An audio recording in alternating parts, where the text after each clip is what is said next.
दोस्तों, discovery plus में हाल ही में एक नई सीरीज आई है जिसका नाम है डॉटर जॉइंड अ कल्ट। उसे स्ट्रीम किया गया है जो कि एक डॉक्यूमेंटेड सीरीज है।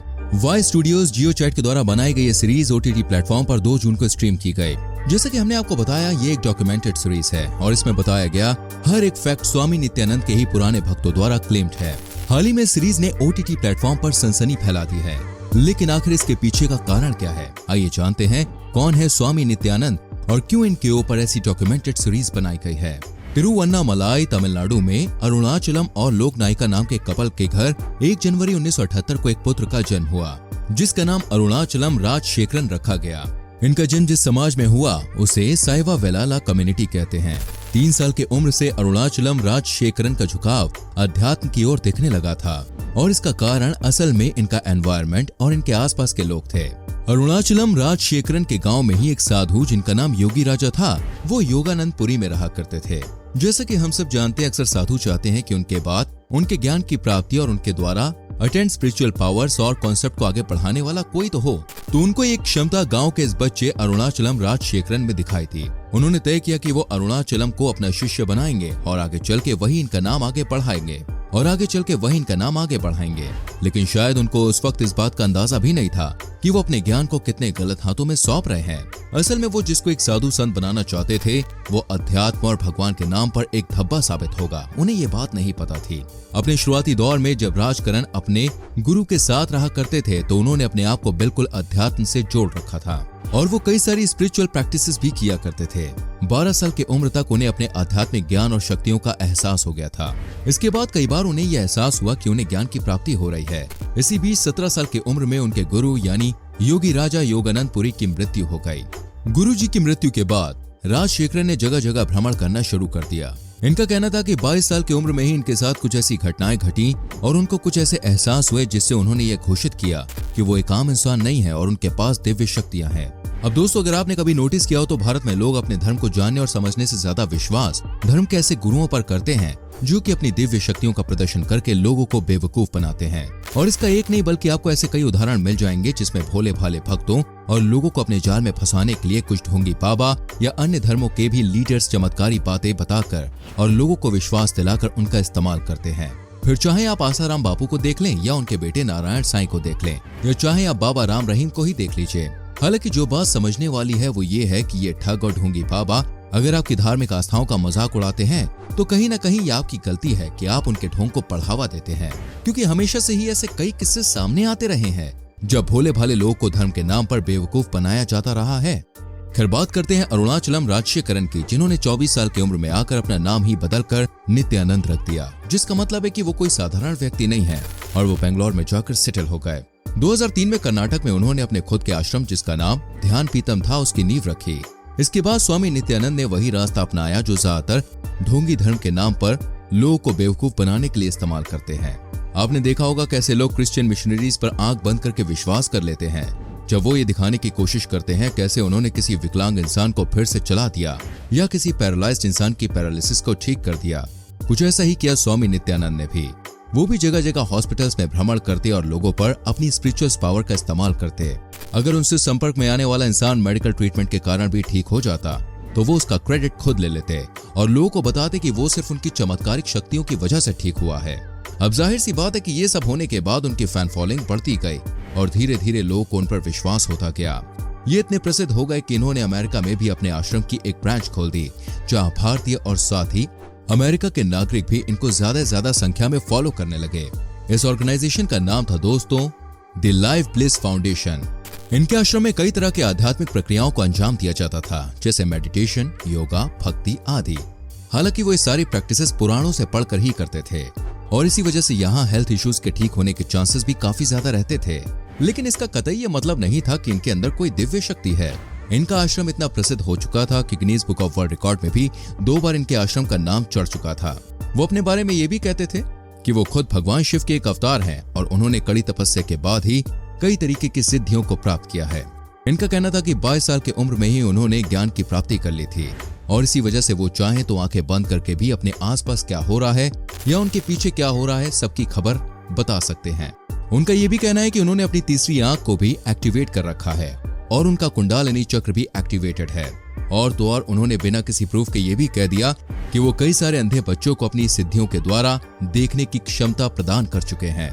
यहाँ तक कि उन्होंने अपने भक्तों के बारे में ये भी कहा कि अब वो इतनी क्षमता रखते हैं कि किसी के शरीर की स्कैनिंग या यहाँ तक कि लोगों की लंबाई भी बढ़ा सके। बस फिर क्या था, हजारों की संख्या में लोग अपना लालच और रिक्वायरमेंट को पूरा करने के चक्कर में नित्यानंद के आश्रम में आने लगे। नित्यानंद ने अपनी क्षमताओं का वर्णन करने के लिए आइंस्टाइन की एक इक्वेशन E=mc2 को भी गलत ठहरा दिया। उन्होंने सारी हदें तो तब पार कर दी जब उन्होंने ये प्रस्ताव रखा कि अगर वो चाहे तो प्राकृतिक प्रक्रियाएं जैसे कि सूरज के उगने तक को वो 10 मिनट के लिए रोक सकते हैं। ये सुनने में भले ही आपको बेवकूफी भरा लग रहा हो, पर इनके भक्त इनके ऊपर आंख बंद करके भरोसा करने लगे थे और ये जो भी कहते उसे बिना सोचे समझे इनके भक्त मानते भी। लेकिन कहते हैं कि झूठ की उम्र ज्यादा लंबी नहीं होती है। जिस इंसान की भ्रमित करने वाली बातों को सुनकर लोगों ने इस फर्जी आदमी को भगवान बना दिया था, अब उसके पतन का वक्त नजदीक आ रहा था। ये बातें दोस्तों सन 2010 की, जब स्वामी नित्यानंद के ही आश्रम के एक भक्त ने एक न्यूज चैनल पर ऐसी वीडियो डाली जिसने नित्यानंद के भक्तों में और पूरे देश में सनसनी फैला दी। ये न्यूज चैनल था सन टीवी और जिसने सन टीवी को ये वीडियो दी थी उस व्यक्ति का नाम लेलिन करुपन था। लेलिन के द्वारा रिकॉर्ड की गई इस वीडियो में स्वामी नित्यानंद एक फीमेल टीवी एक्ट्रेस रंजीता, जो कि उनके आश्रम की ही भक्त थी, उनके साथ कॉम्प्रोमाइजिंग पोजीशन में दिखे।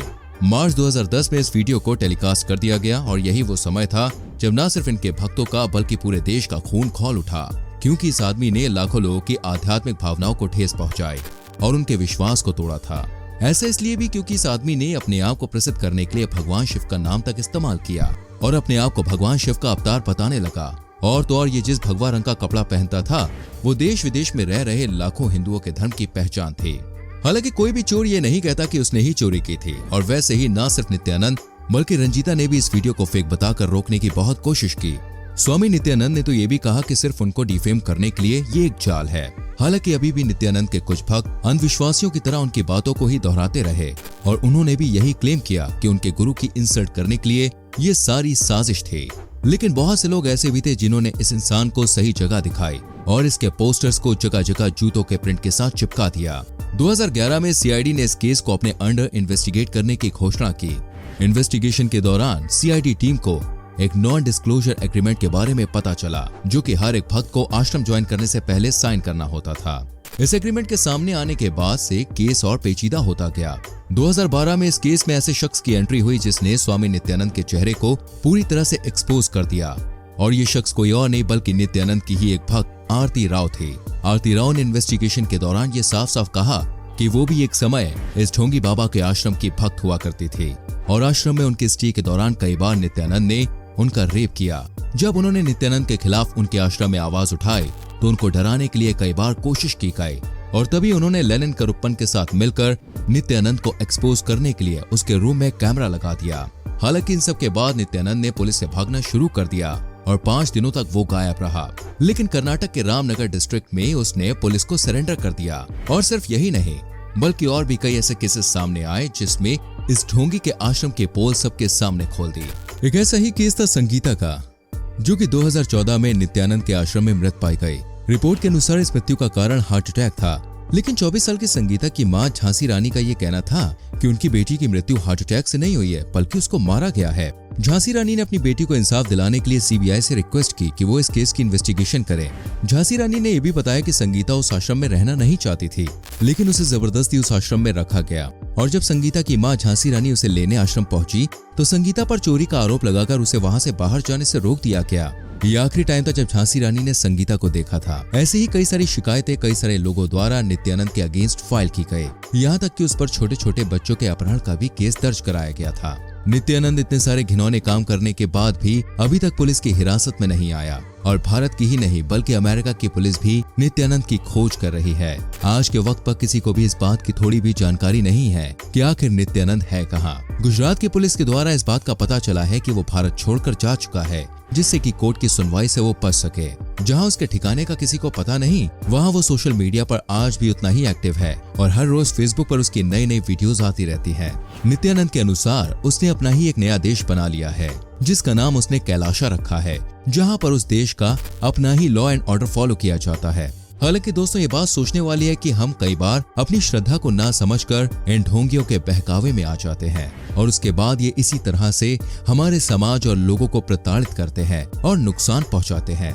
सबसे बड़ी बात तो यह है कि उन्हें ऐसा करने की पावर भी हमसे ही मिलती है। तो कहीं ना कहीं यह हमारी जिम्मेदारी है कि अपने भगवान और गुरुओं का चयन हमें सोच समझ कर करना चाहिए। हमें उम्मीद है दोस्तों ये वीडियो आपको पसंद आई होगी। आपसे रिक्वेस्ट है अपने दोस्तों के संग, फैमिली मेंबर्स के संग इस वीडियो को शेयर जरूर करें और आने वाली वीडियोस को देखने के लिए चैनल को सब्सक्राइब करके बेल आइकन प्रेस करें, जिससे आपसे कोई भी वीडियो मिस ना हो।